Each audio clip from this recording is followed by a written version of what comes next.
Hello, everyone. Before I begin, I want you to promise me one thing. Please don't judge me until you've heard my entire story. What happened to me inside the billionaire's mansion changed my life forever. I lost my dignity, my home, and almost my faith in humanity. But in the end, the truth found its own voice, and it came from the person no one expected. My name is Sarah.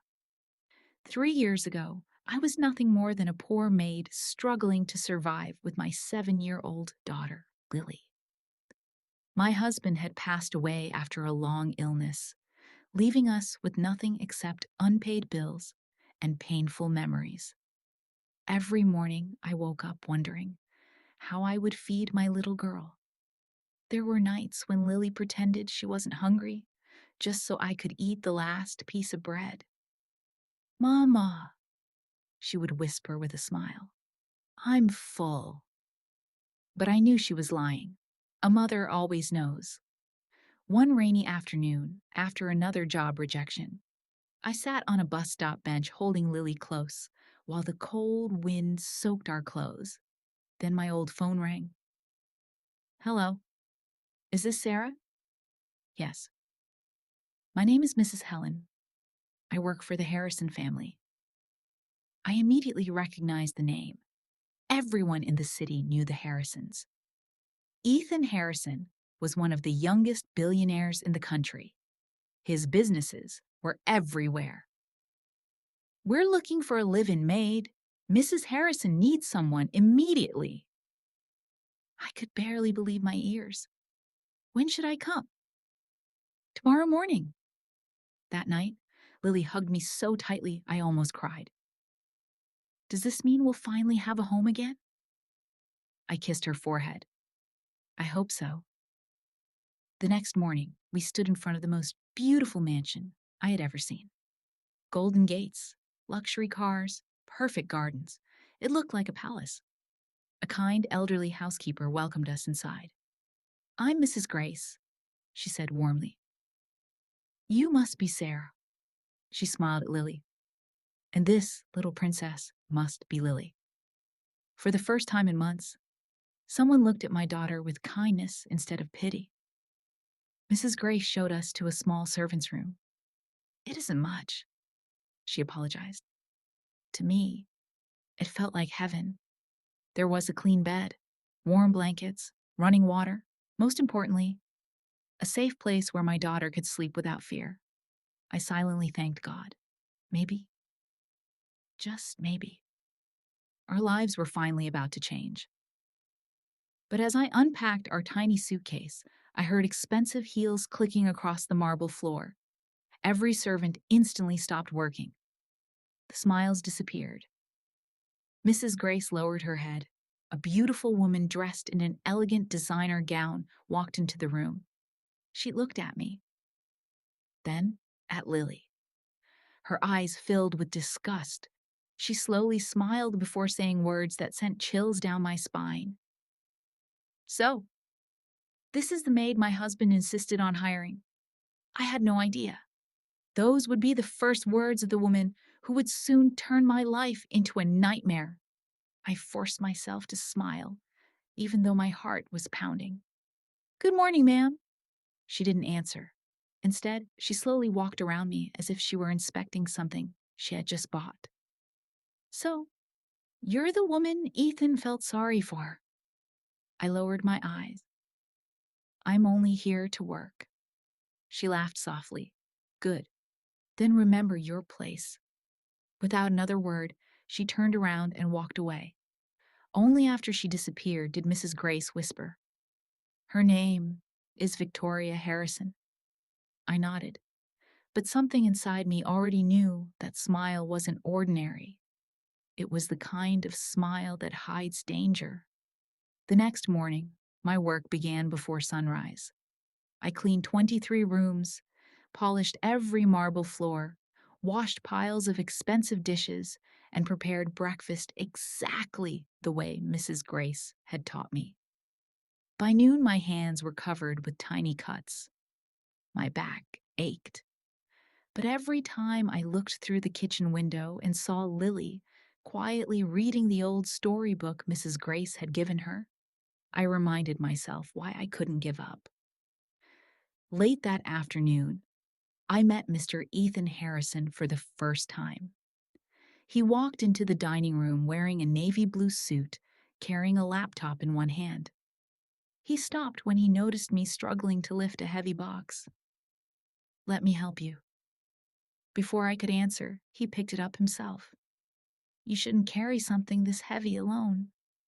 No one had spoken to me with that much kindness in years. "Thank you, sir." He smiled politely. "I hope you're settling in." "Yes, sir." As he walked away, I noticed Victoria standing on the staircase. She had seen everything, and she wasn't happy. That evening, she called me into her private sitting room. The moment I entered, she closed the door behind me. Her voice became cold. "Listen carefully. I don't care how innocent you pretend to be. I know women like you." I looked at her in confusion. "Ma'am, I don't understand." "You don't have to." She stepped closer. "You will never speak to my husband unless he speaks to you first. You will never smile at him. You will never look at him. And if I ever think you're trying to get his attention—" She leaned so close I could feel her breath. "I'll make sure you and your daughter end up back on the streets." Fear rushed through my body. "I would never do that." She smiled. "We'll see." Days passed. I stayed quiet. I worked harder than anyone else. I avoided Ethan completely. I believed that if I kept my head down, Victoria would eventually leave me alone. I was wrong. One afternoon, while dusting the master bedroom, Victoria quietly entered, carrying a small velvet jewelry box. Without saying a word, she opened my cleaning bag, looked over her shoulder, and slipped something inside. I was too busy cleaning the windows to notice. She smiled to herself, closed my bag, and walked out as if nothing had happened. A few minutes later, a terrified scream echoed through the mansion. "My diamond necklace! It's gone!" Within seconds, every servant came running. Victoria pointed directly at me. "Search the maid." My heart stopped. I had no idea. My worst nightmare had just begun. I couldn't breathe. Victoria stood in the middle of the room pretending to cry. "My grandmother's diamond necklace. It's gone." Within seconds, every servant gathered in the hallway. Mrs. Grace looked confused. Mr. Ethan rushed upstairs after hearing the commotion. "What happened?" he asked. Victoria wiped away fake tears. "My necklace has been stolen." The room fell silent. Then she slowly turned toward me. "I think the new maid took it." I felt as if the ground had disappeared beneath my feet. "No, ma'am," I cried. "I would never steal from anyone." Victoria folded her arms. "Then you won't mind if we search your bag?" My heart pounded. "Of course not." Mrs. Grace carefully picked up my cleaning bag and placed it on the table. I watched every movement, completely certain they would find nothing. She unzipped the bag. Inside were my cleaning gloves, a small towel, a bottle of polish, and then her hand stopped. She slowly pulled out a black velvet jewelry box. I stared at it in disbelief. My knees almost gave way. "I've never seen that before," I whispered. Victoria snatched the box and opened it dramatically. The sparkling diamond necklace lay inside. "There it is!" she shouted. "I knew she stole it." Every servant gasped. Some looked at me with pity. Others stepped away from me as if I were dangerous. Tears filled my eyes. "I swear, I didn't do this." Victoria pointed toward the door. "People like you always lie." Mr. Ethan remained silent. He looked disappointed more than angry. Sarah, I gave you a chance. His words broke my heart. Please believe me, sir. I've stolen nothing. Before anyone could speak again, I heard tiny footsteps running down the hallway. Lily! My daughter rushed into the room. She looked frightened. Mama, what's happening? Victoria smiled coldly. Your mother is a thief. Lily immediately shook her head. No, my mama doesn't steal. Victoria rolled her eyes. Take the child outside. But Lily didn't move. Instead, she looked at the necklace, then at Victoria. Her little face suddenly changed. I know that box. The room became silent again. Victoria's smile slowly disappeared. Lily pointed directly at her. Yesterday. I saw you put that same box inside Mama's cleaning bag. No one moved. No one even breathed. Victoria's face turned pale. Mr. Ethan slowly looked at his wife, then back at Lily. For the first time, he wasn't looking at me with suspicion. He was looking at Victoria, as if he had just met a complete stranger. The room fell into complete silence. Everyone looked at Lily. Then they looked at Victoria. Victoria forced a nervous laugh. She's only a child. Children imagine things all the time. But Lily didn't look afraid. She held my hand tightly and took one small step forward. No, I'm not lying. Her tiny voice echoed through the room. I couldn't sleep yesterday, so I came downstairs to look for Mama. She pointed toward the cleaning bag. I saw that lady open Mama's bag. Then she pointed directly at Victoria. She put the black box inside and smiled. I felt tears running down my face. My little girl had seen everything. Mrs. Grace covered her mouth in shock. One of the servants suddenly spoke. Mr. Harrison, I remember Mrs. Victoria asking all of us to leave the hallway yesterday for a few minutes. Another maid nodded. Yes, she said she wanted privacy. Victoria's face turned pale. She quickly interrupted. They're lying to protect each other? Ethan didn't answer. Instead, he calmly walked toward my cleaning bag. He picked it up himself. Then he looked inside every pocket.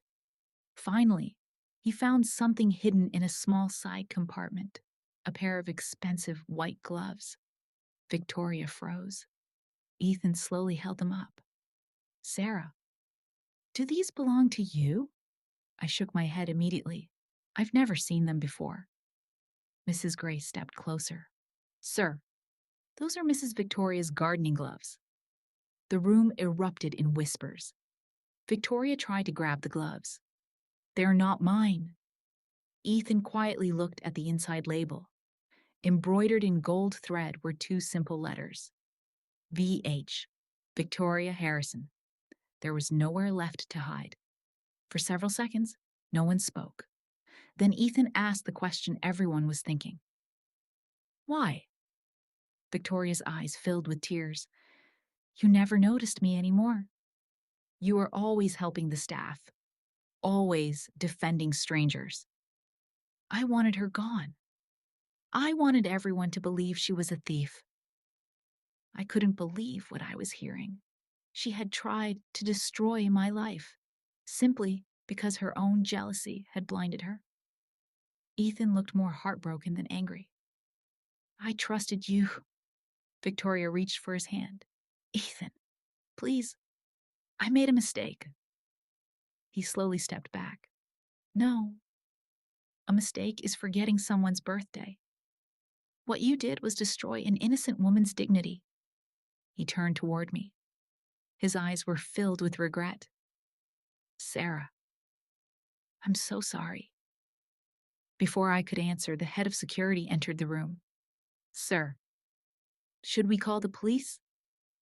Ethan looked at Victoria one last time. His answer changed every life inside that mansion forever. Escort Mrs. Victoria out of this house. and she is never to return. The woman who believed she owned everything walked out with nothing but her lies. I stood there in complete disbelief.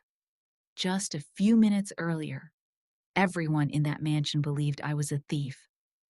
Now, the truth had finally come to light. Victoria looked at Ethan with tears streaming down her face.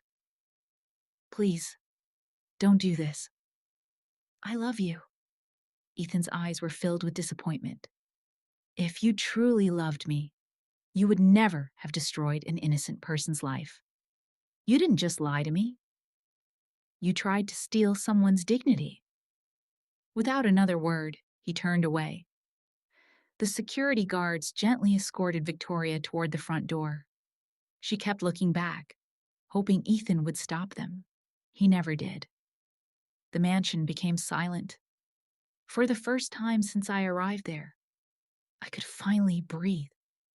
Ethan slowly walked toward me. "Sarah, I owe you more than an apology." I lowered my head. "Sir, all I ever wanted was an honest job. I never came here for anything else." He nodded. "I know that now."